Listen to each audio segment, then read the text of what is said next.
This is episode 679 of the Rio Grande Foundation's Tipping Point, New Mexico. I'm Paul Gessing. And I'm Wally Drangmeister. I'm president of the Rio Grande Foundation, New Mexico's free market think tank. You can find out more about the foundation at riograndefoundation.org. Wally, we have a bit of not quite breaking news, but earlier this morning, we heard that a judge has ruled that the governor cannot impose a 5-day school week or a 180-day minimum in terms of school days attended on school districts across the state of New Mexico without the legislature hopping on board or passing a law. They have recently passed a law to increase the number of hours in the classroom, but they left the question of days of the week silent. They were silent on that. And now a judge has said, sorry, Governor, you can't just randomly impose this particular policy that you desire absent the legislature being involved. Well, yes, and Paul, we've seen this at the federal level, the so-called Chevron decision saying that rulemaking overreach by the administrative branch of government needs to be slowed down, and this is the state example. I think this is great news for the small school districts involved.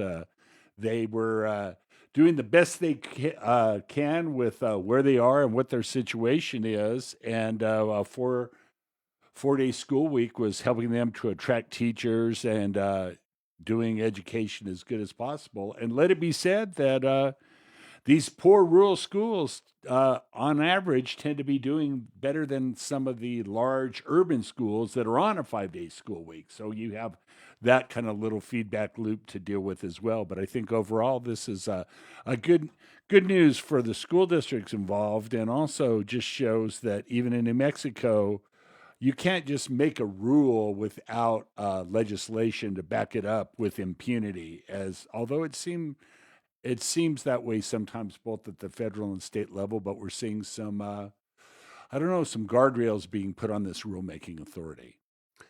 Yeah, it is good.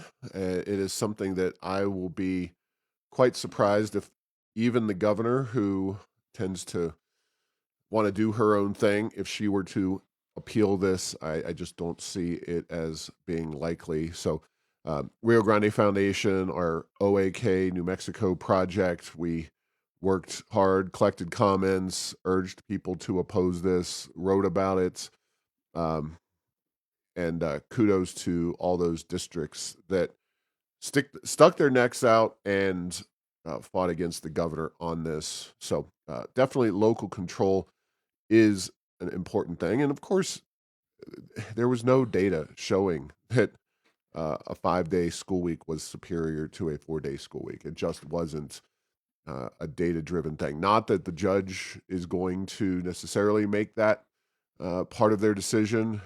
It is much more focused on the legal ramifications, separation of powers, that kind of thing. So a bit of good news, though, and this is going to be a education-heavy show. We have a lot of things happening on education.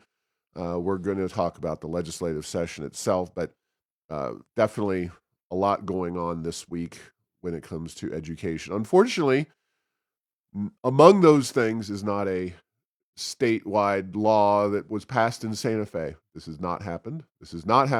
But nothing relating to school choice or dramatic undertaking of real reform in Santa Fe as the legislature continues to meet. In fact, we talked to Rebecca Dow in our interview this week, and there's really very limited legislative interest, it seems, in pushing real reforms up there in Santa Fe. Nothing significant. Yeah, and Paul, the way I state this issue is, what's the plan? We're last in education, and we seem to be getting uncomfortably comfortable with that. So it's like, what is the plan? We may talk a little bit more about it. in this show, but you have some other states that have done policies that were attempted to be implemented in New Mexico that were turned down. We do have some school choice here, and that but we don't have as much, and we certainly don't have the money following the student. And so, what is the plan? And maybe, sadly, maybe for this legislative session, there is no plan. We're just going to ignore that, and we'll see what happens in the next session. But hopefully, that's not the case. But I wouldn't hold my breath at this point for anything big and robust and potential that has the chance of being successful. Well, rest of the legislative issues and action going on up in Santa Fe. First and foremost, we are into the first quarter, so to speak. The governor kicked things off 2 weeks ago. From 2 weeks from today, that means that we're right approximately at a quarter of the way through the legislative session. Things are still very much getting ramped up. But the good news is that some of the priorities, mostly bad ideas that I think, Wally, you and I thought were going to be maybe heading through the legislature very quickly, so far, at least one of those priorities seems to have slowed down. I'm referring to HB 11, paid family leave, which after passing a week ago Monday, so we're talking over a week sitting in the House Commerce Committee, it does seem like that paid family leave has slowed down a bit. Now, uh, whether it is disagreements with some of the provisions in that law, in that proposal from Democrats on the Commerce Committee, or some broader issues, the governor has not necessarily come out and full-throatedly endorsed this. Normally, they would, if they had the committees, if they had the votes on the floor, they would just ram it through and then debate it with the governor, something like that. But uh, it's a little interesting. Any insights as to what is happening with paid family leave up there in Santa Fe?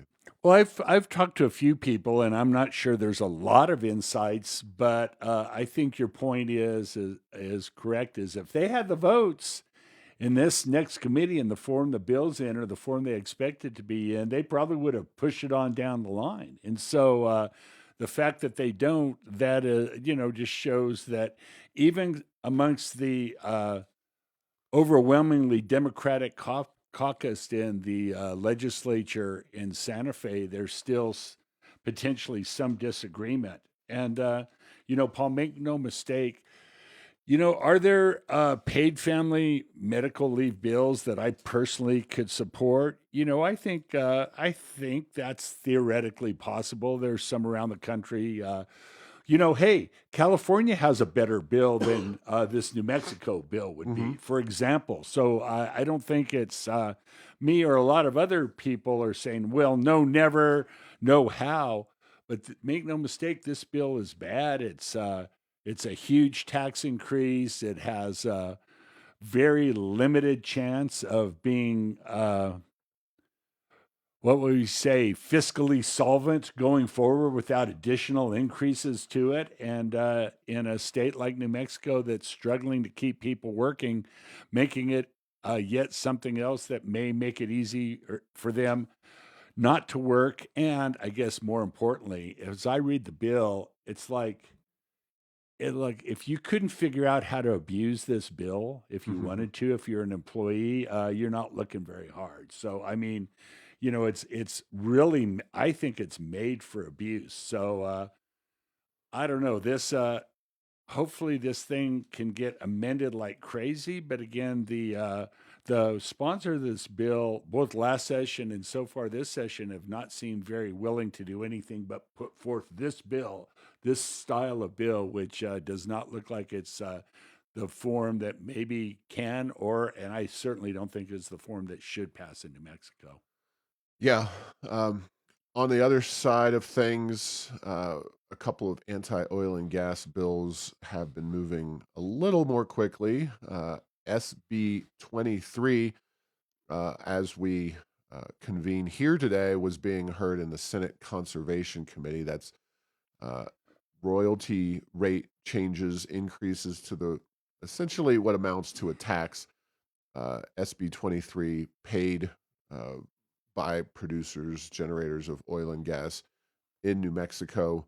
Uh, that one, it's on one hand, you want, generally speaking, if I'm the owner personally the of the resource, I certainly want the highest price for it. But when it comes to government, I'm a little less thrilled when government takes as much as they can possibly get, especially when they're not exactly using the existing royalty payments for anything that benefits me as a citizen of New Mexico, or even the rest of the citizens of New Mexico. And we're certainly generating plenty of resources. And do I trust this or other land commissioners to, who, let's just say it, Land Commissioner Garcia Richard, while she is the land commissioner, she is the first in the history of New Mexico that I would say has explicitly taken a hostile position to the oil and gas industry. So if you suddenly start giving land commissioners like Garcia Richard a lot of leeway here to choose whatever rate they want, then you run into, well, are they using this as a backdoor means of kind of squashing the industry and squashing the leases? Yes, and Paul, I have even for those of you who have Laffer curve on your Tipping Point, New Oh boy. Mexico bingo, here you go. Paul, here's the thing: is can they raise the royalty rate? Sure. Will that maximize revenue to the state land office? It's certainly not clear. Mm. And believe me, I'll do the absurd level to say if royalty rates were 105% of the amount of revenue, it's obvious nobody would drill a new oil and gas well. If it's 100%, probably not, 90, 80, 70, 60.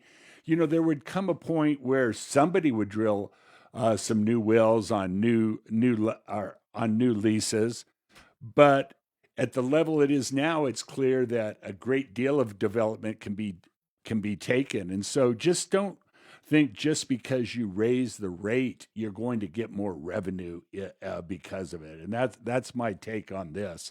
And then your point is right on. If you're the state land office and you know this and you say, well, we want to slow down oil and gas production, you just keep raising and raising that rate. And that basically is a way to economically outlaw the production of marginal or additional oil and gas in the state of New Mexico. Another bill that we are keenly interested in is HB 35. Another one that was being heard earlier today, different committee. This one is the child health protection zones, uh, keeping a mile radius between oil and gas and any children, school, daycare, anything relating to children. Some really good and interesting debate was happening this morning on it when it came down to, where do you get a mile? Some local governments, Hobbs, Carlsbad, et cetera, have 300-foot or 500-foot perimeters. Other states, like I believe Colorado, they said had a 2,000-foot perimeter.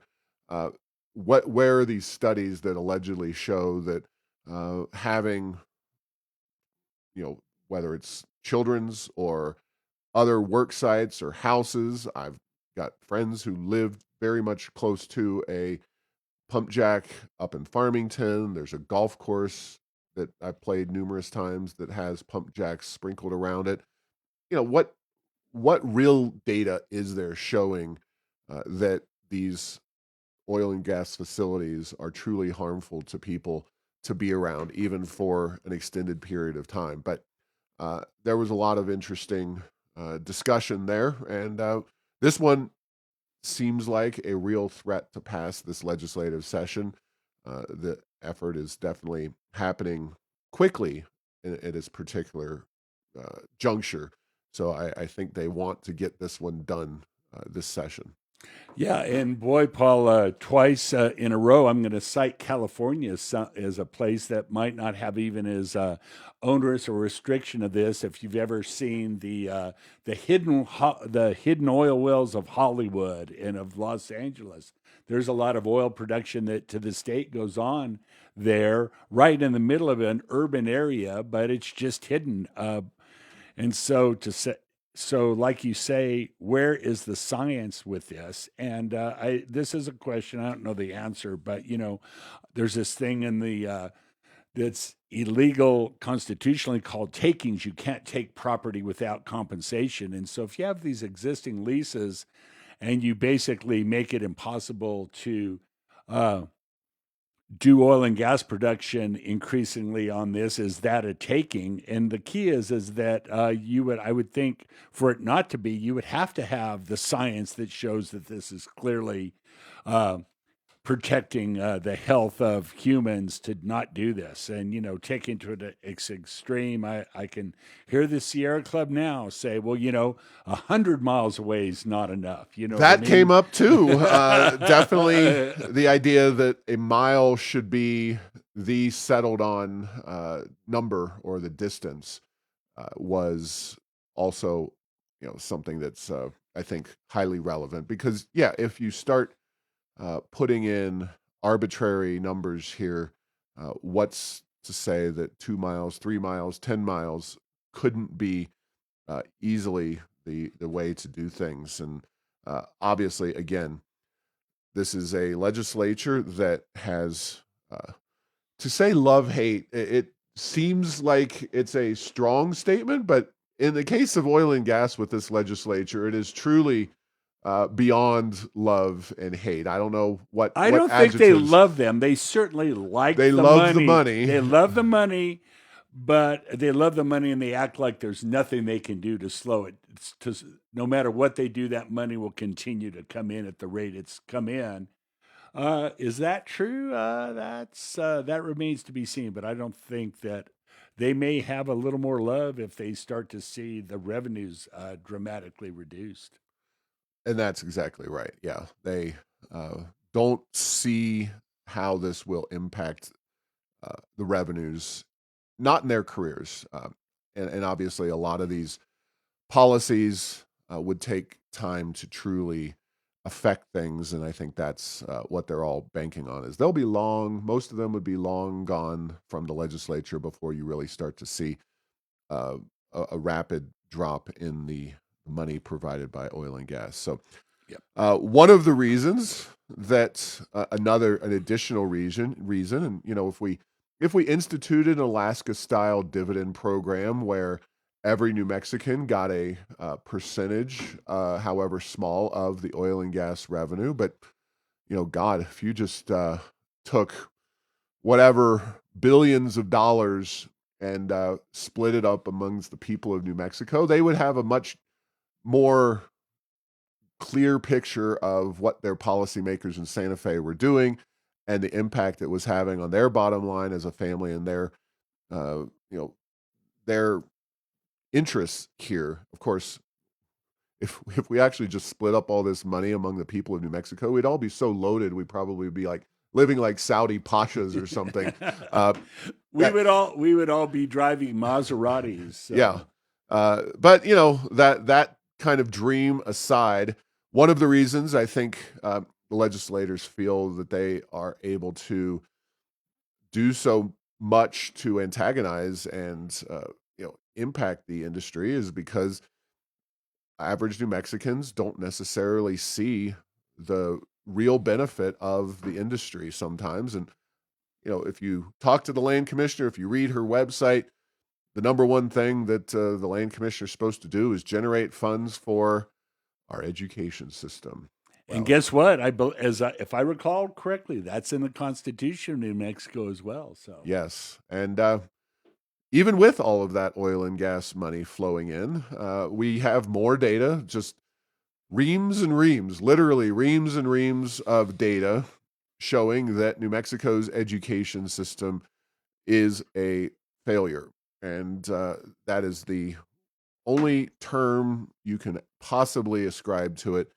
in October of 2022, uh, as an aside, in the heat of the Ronchetti versus Lujan Grisham gubernatorial campaign, a report, the NAEP scores, National Assessment of Educational Progress, Nation's report card, as it's known, came out and showed that New Mexico was dead last in the four major categories reported on in the NAEP. That being fourth grade reading, fourth grade math, eighth grade reading, and eighth grade math. We rated 52nd in the nation after the District of Columbia, after all other 50 states, and after DOD schools.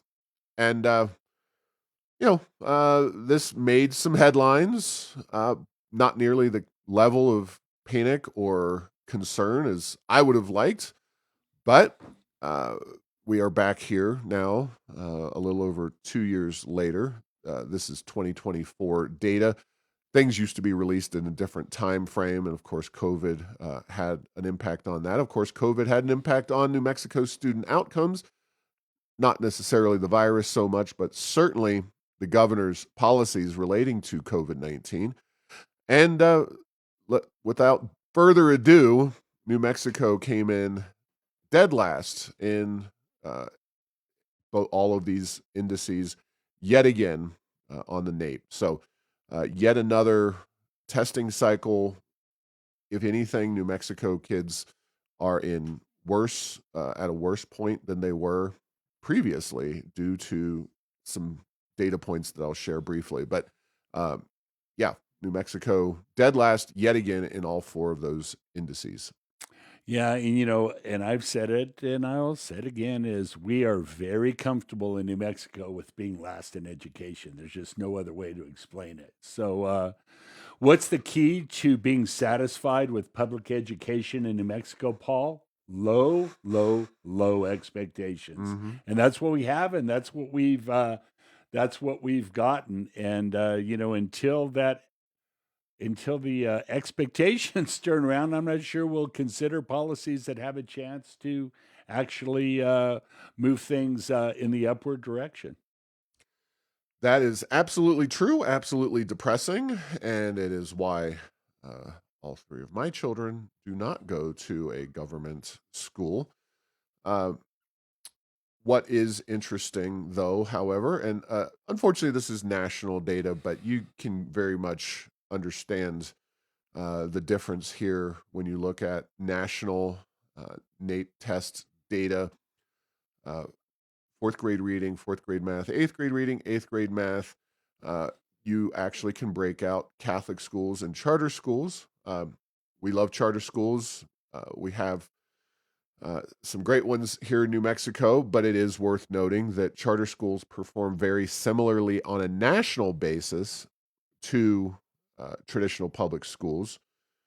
Still worth having that choice and worth having those charter schools, which we do have as a choice option here in New Mexico. But they actually break down Catholic schools, and that happens to be the option pursued by my family. And just looking at the numbers, traditional public schools, fourth grade reading, this is nationwide, 214 to 230 for the Catholic schools, 237 on fourth grade math, traditional public, to 247 for Catholic schools, 257 eighth grade reading, 277 for eighth grade reading on Catholic schools, 272 eighth grade math at the traditional public schools, 293 for the Catholic schools. So I am told that this represents approximately 2 grade levels in performance differential that the Catholic schools have over the traditional public schools. Now,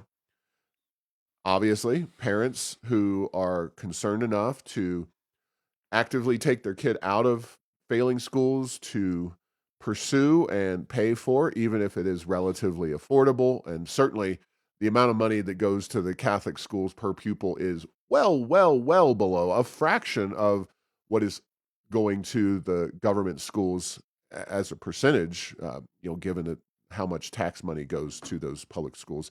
Um, there are differences there, but I just have the sneaking suspicion that even if you have the Catholic schools accepting some of these kids from traditional public schools. And of course, you need to expand and you'd have to completely revamp the entire school system, as numerous other states are doing.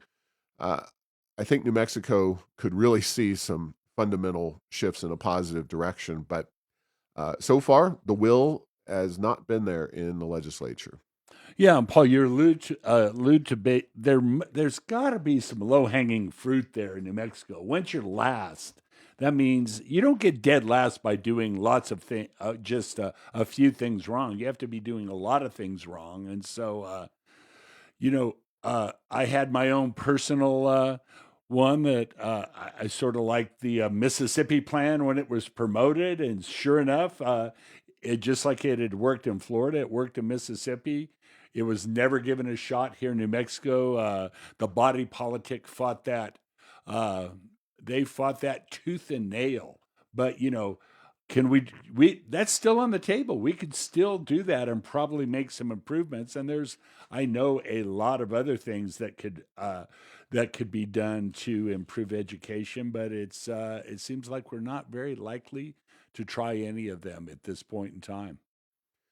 Yeah, Mississippi's model would be another excellent concept to follow, while Rio Grande Foundation, for all manner of moral and ethical reasons, we definitely support school choice and empowering parents and families. There is no question that Mississippi continues to run laps around New Mexico and, quite frankly, is moving in a very positive direction. So we have not one, not two, but three different posts relating to the NAEP results. It's we I wouldn't say it's the Super Bowl, but it's definitely the NAEP results are one of the biggest calendar marks, and it's only 2 years, so it's unlike the normal Super Bowl, which happens every year and is about to happen. This is every 2 years you get these NAEP results, and so in fourth grade reading, which is of course the most critical, widely considered critical area of reading and of these indicators, because if you're not able to read by fourth grade, you're really behind the eight ball and you're potentially on that dropout train. So here we go. A chart, 2011 NAEP scores, Mississippi versus New Mexico, fourth grade reading. Back in 2011, Mississippi 209 was the score, New Mexico 208. So we move forward, and over time, Mississippi starts to move in a better direction. On the eve of COVID in 2019, Mississippi had generated an 11-point difference between it and New Mexico, 219 to 208. So again, Mississippi adding 10 points, New Mexico standing pat right at 208. Well, then COVID happens, and we'll just say that you go back into the Wayback Machine in the archives, and you can find plenty of episodes where we talk about COVID and the governor's lockdown policies and how harmful they were. Let's just say that COVID continues to negatively impact New Mexico's student outcomes, because from that already low level 208, we went to 202 in 2022 and 201 in 2024. Mississippi dipped to 217 and came right back to 219 in 2024. So now opening up an 18-point difference between itself and New Mexico. And I'm now told, I believe, that they are in the upper echelon. They are somewhere on the order of 17th, definitely in the upper 50% of states when it comes to fourth grade reading. But all of that from a very similar position to New Mexico just a little under a decade and a half ago. Yeah, and Paul, coming out of COVID, I remember we talked about NAEP scores and how bad New Mexico had suffered, and we discussed whether the state, either legislatively or administratively, would do anything to try to get us back on track, to jumpstart us from the fall that we had. And we were hopeful at the time that maybe something like that would happen. It did not. We just ignored it. We're good at ignoring these issues and hoping they'll go away. But once you're 50th, there's nowhere to go but down. And the I will leave you with a bright spot, Paul. Ooh. Just because your state is 50th, and my state, I'm not saying it's yours only, it's the state we live in is 50th and or 52nd in educational attainment by NAEP scores and similar results for others. It's not like that particular test is particularly harsh to us. There are bright spots in New Mexico. There are places where good educations are being received by the students, and the students are doing well, and not just in the bastions of affluence like Albuquerque Academy private school students. There's public schools around the state that are doing a pretty good job, but overall we are not. And so whether we build on the successes from the schools that are doing well or some other thing, again, I don't know, but the thing I do like about the Mississippi school is that by not having social promotion in those low grades, having a cliff, you make sure that those kids can read, because there's lots and lots and lots of data that shows that if you're not reading by that point, and if something isn't done to really get that going in a positive direction real quickly, that pretty much spells the end of academic success for students. And so that's one of the things that I think the Mississippi approach does is it focuses everyone. It focuses the state, the school district, the student, the parents, everyone gets focused and saying, hey, we have a problem. We need to correct this educationally, or you don't go on to the next grade. Sounds a little bit harsh, but boy, you certainly can't argue with the focus that it has brought and the improvement it's brought in places like Mississippi. Well, one more education related story in the state of Tennessee, a state that really does a lot well policy wise, economically, and educationally as well. They have become the 13th state to enact universal school choice this week. So that is a big deal for the state of Tennessee. And yeah, it's one of those things where we see other states, whether it is Mississippi, whether it's Tennessee, whether it's um, any of the numerous other states that have moved the needle forward, and Texas may be the next one. We're just sitting silently, kind of off doing our own thing or not doing much of anything in here in New Mexico. So there are opportunities, there are models. We just have to do something, and we'll leave it there. But we'll move on from education. That's a lot, but this NAEP is a big deal, and it comes out every 2 years, and it affects everything. As I told Bob Clark when I was on the air with him, if you want to improve our crime issues, education. If you want to improve our economy, education. If you want to improve all manner of things, the medical provider shortage, education.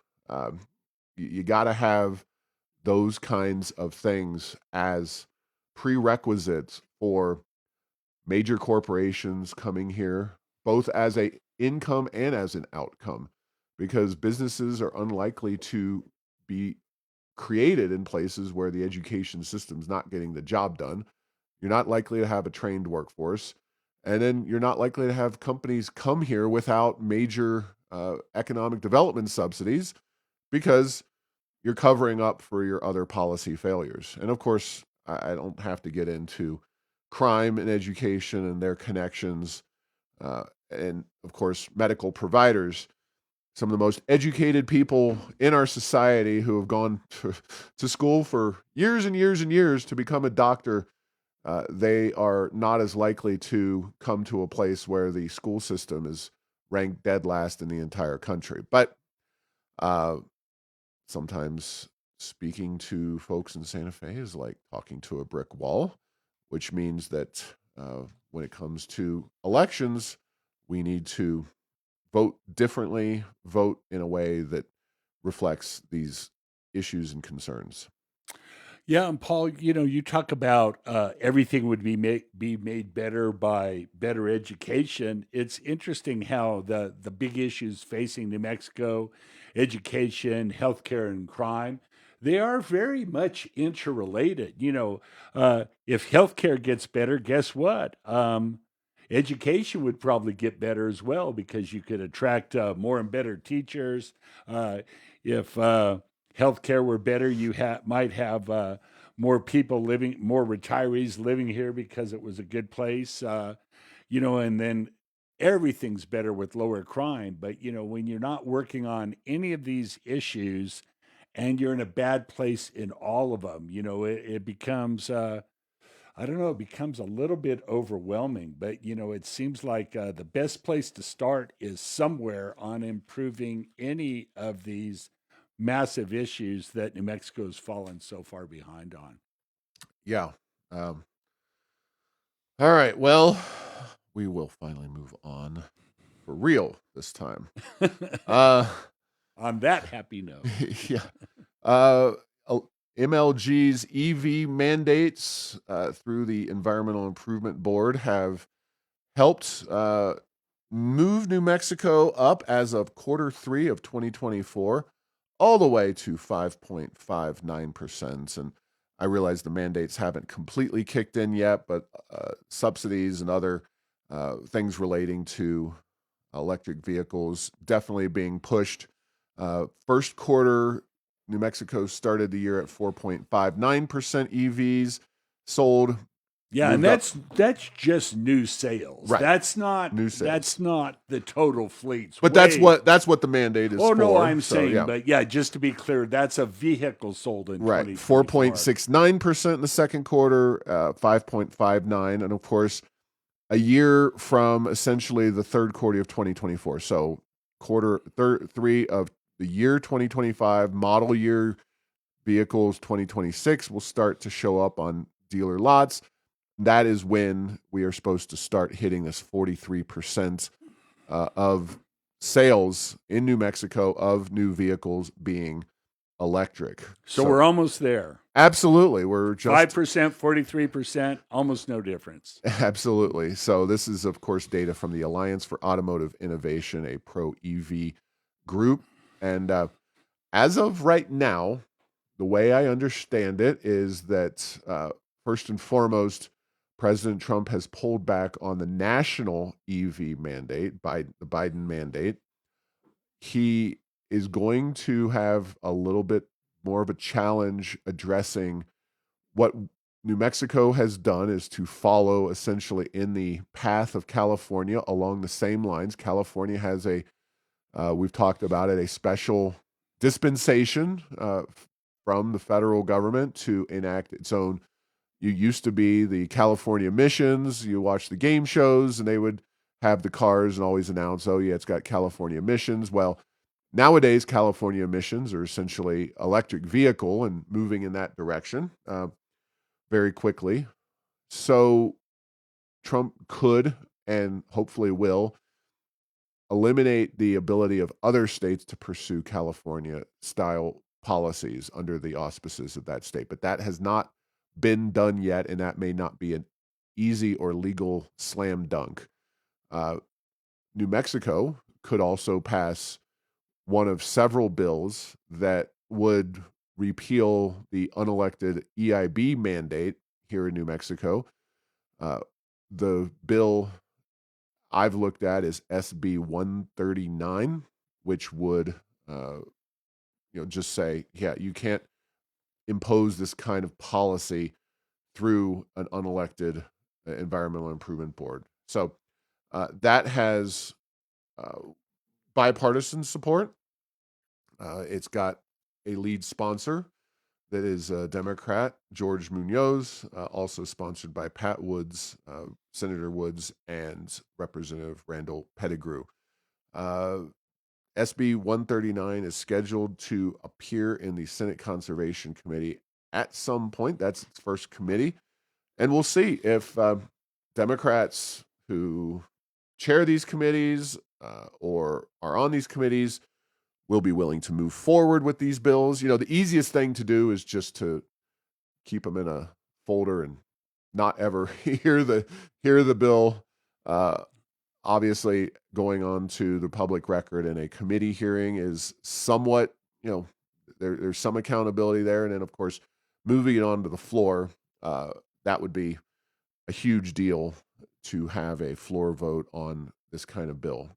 But we'll see. SB 139 is the other way to address the EV mandate, and we'll see where this all goes. So, Paul, will this start to impact what we see on the dealer lots in 2025, or will it be in 2026? Later on in 2025. So, essentially, I would say sometime getting on to, July, August of this coming summer.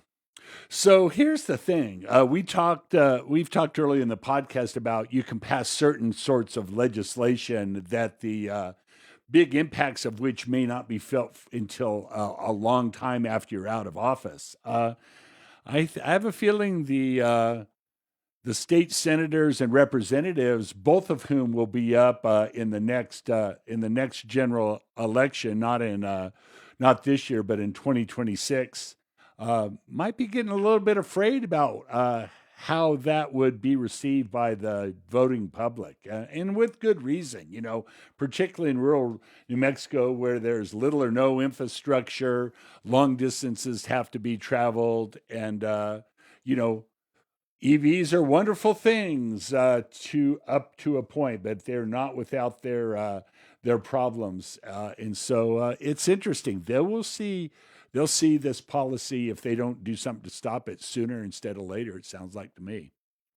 Yeah, and you're right. This will have, relatively speaking, very rapid implications for New Mexicans, businesses in New Mexico, specifically car dealers, because if you don't like the vehicle offerings at your local dealership, you can always head to Texas or another state to buy the vehicle that you prefer. And there's going to be job losses, tax revenue losses, all kinds of potential negative outcomes for the state of New Mexico, and electorally speaking, potentially for these politicians. Yeah, unforeseen, inconceivable, one of those, something like that.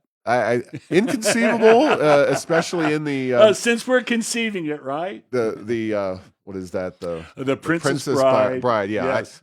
I think unforeseen would be a little too generous to the ignorance. There was maybe a little tongue in cheek when I said that. Another thing that came out this week, which when you think of New Mexico as it stands today, retirement would be an attractive thing for, I think, a lot of people.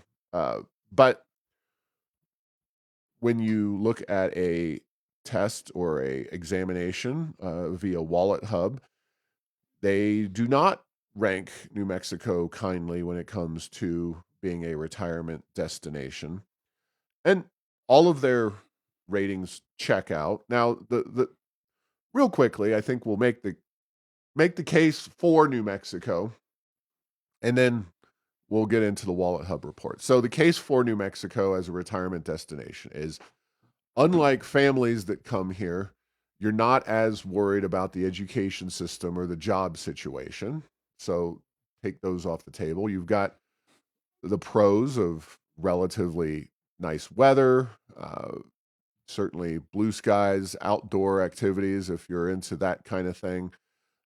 You have, some options for socializing, and we got a big city here in Albuquerque, or you can live up in the mountains, or it's warmer down in Las Cruces. So you really have a plethora of different living options in terms of the climate you want to live in. But you have a doctor shortage, you have a tax on Social Security at certain levels, and you have, of course, the crime issue. So, uh, in the cost of New Mexico housing is, I would say, probably it's cheaper than Arizona or Colorado, but it's not cheap. I would have to look at a more detailed representation of how New Mexico's housing prices stack up. We do have relatively low property taxes though, so it's kind of a mixed bag. Yeah, well, you Just have on the relatively surface. low property Yeah, taxes, but we have the gross the receipts gross tax, and receipts tax. almost everything you buy is going to be subject to Yep. that, no matter what your income level is. So,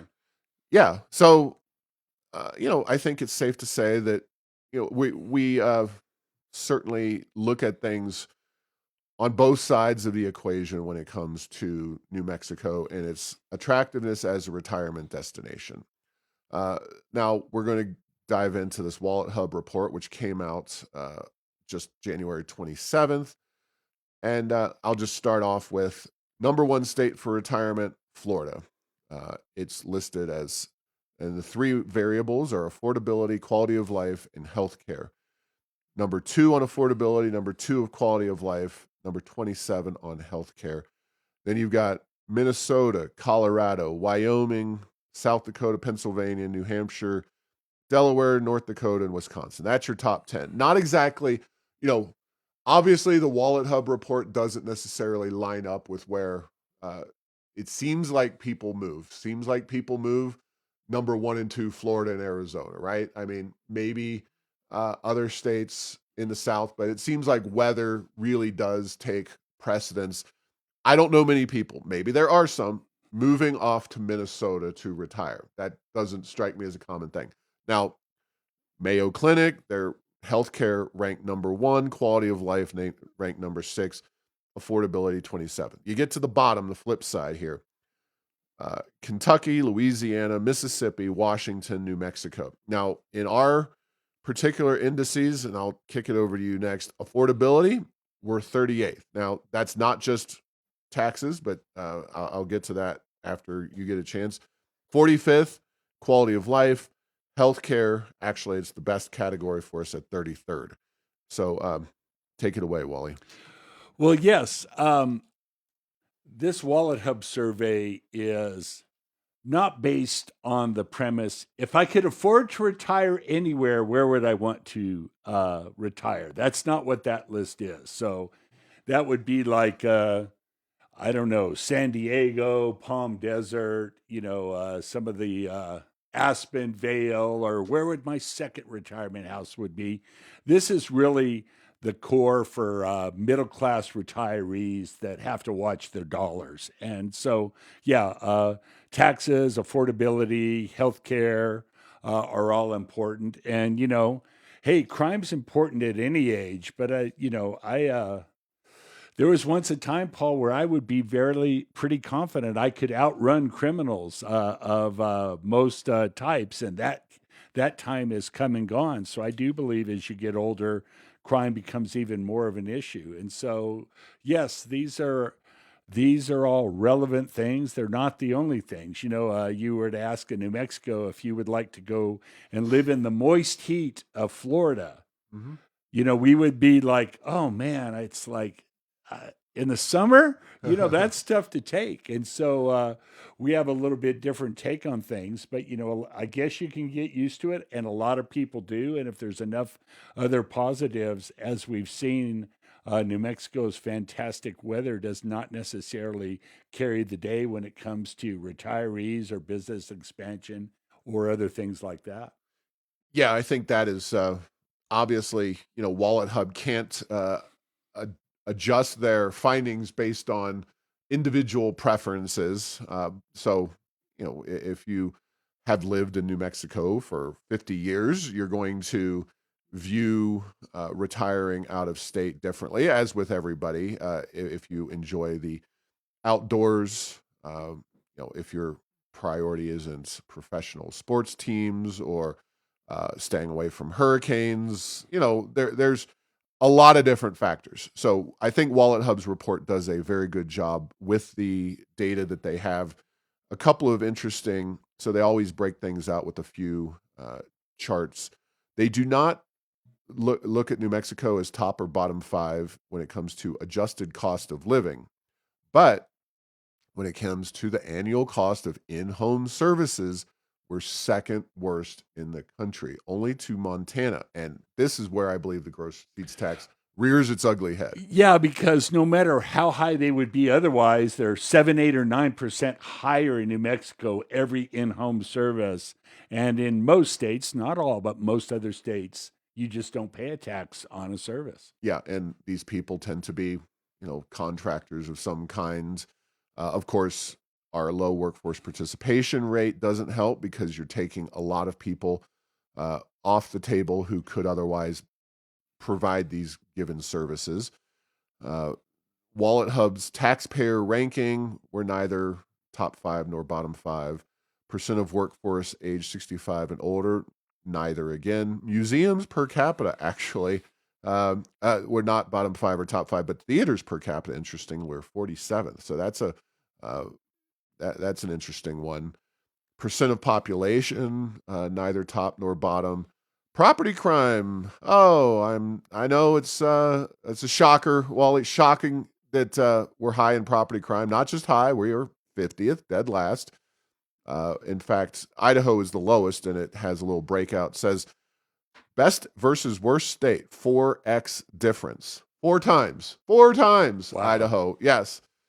So that really is about it. I urge you to check out this report. And of course, results may vary where you want to be, where you want to go, but there are a few things that are obviously top of mind. Nobody wants crime. That is not a benefit to anybody.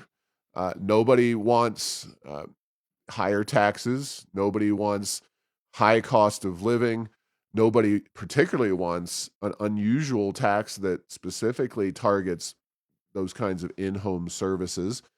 So poor health care, they certainly don't lack of want. physicians, lack of doctors, lack of medical providers, all of that is very important. So, yeah, it's important. And, how much mileage New Mexico can get out of retirees who have relatively made up the difference in population declines among the lower age groups, that is a open question. But yeah, we're definitely not a shining light, not a example of a state that's like, well, maybe they're weak in some ways, but they're really good in multiple other ways. No, we're pretty much not getting the job done across the board because I don't think our governor, I don't think the majority in the legislature is serious and cares about any of this stuff. I just don't. I've done this for way too long to think that these people care. They do not care. They care about one thing, that is staying in power. And I'm talking about the majority who has run this state for approximately 100 years. All right, final thing.